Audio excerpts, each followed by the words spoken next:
the question is often asked, why are women in particular drawn to true crime? What is it about true crime that reels in women so much? And the answers that I have heard seem to offer some explanation. One is, well, women are the ones who often fear that they will be the victims, and it's about a matter of identifying who the specimens out there, who among the specimens out there are or will be the perpetrators. What sort of characteristics are they displaying, and how do I become aware of this so I don't end up like Reg Christie's victims? And it's I think a defense mechanism.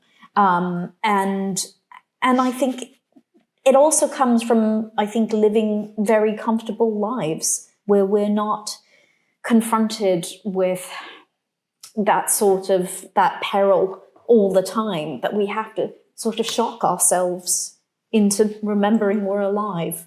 And we do that by frightening ourselves. Another explanation that I've seen, which seemed to me quite persuasive, I mean, there are lots of reasons, but for why women might be interested in stories, especially sort of weirdly stories about women being murdered, is that it's the sort of secrets, the dark secrets of the domestic sphere. Very often these stories are about the stuff that goes on in a home that no one else sees or that is often unspoken of. There's sort of dark family stories. They're about relationships that go wrong, about unwanted pregnancies, about emotional or physical abuse, about sexual attacks sort of within or without marriage. And these are things that historically have been women's concern and priorities, and the zone that they sort of police and know about, and that doesn't historically at any rate get so much of an airing. And a murder story suddenly sort of throws open the doors or takes the roof off at home, and we're looking in and we're seeing the floor plan, and we're seeing the relationships and how they unfold and how they go wrong. And so it's there's a kind of avid curiosity about what goes on in other people's families, because women in the 1950s and before certainly were kind of confined to those families a lot of the time. And this was a way of exploring it and comparing and understanding. And I think that's probably still true of us. I think that women have probably always been the main audience for true crime. And when I wrote the book about this, the murder in a village in Wiltshire in 1860, the inquest, as inquests often were, was carried out. I think it was in the park, the sort of Red Lion Road, and the women were crowding in with their babies in their arms, and the murder was of a 3-year-old child. And the magistrates and, the sort of elders of the village were shocked at this, the unfeminine curiosity, and compared it to women going to watch bullfights in Spain. And repeatedly you see in news reports, there were a lot of women trying to get into the Old Bailey for this trial, and as if they're continually surprised and sort of disapproving of this unladylike curiosity. And going to hangings as well. Going to hangings, for sure. It's I don't think it's a new thing. People have just started measuring it. And I think women have started telling the stories more. Not only the likes of me and Hallie, but also like the podcast Serial, that's female, but produced. And so was the Netflix documentary Making a Murderer.